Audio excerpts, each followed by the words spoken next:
नाम हे ऊसासारखं आहे. कळतंय तुम्हाला? नाम हे ऊसासारखं आहे.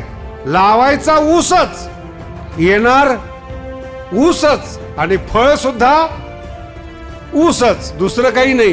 ज्ञानदेवा फळ, नारायण काही नाही. नाम हरिमुखे म्हणा, फळ हरीच, वैकुंठ दुसरं नाही. हरी हा वैकुंठ. थोडं थांबून बोला, लक्षात येईल अर्थ. हरी मुखे म्हणा, हरी. मग हरी कोण आहे? हरी हा वैकुंठ. हरी हा आत्मा आहे. हरी समर्थ आहे. म्हणून हरिविन सौजन्य नाही नेणे.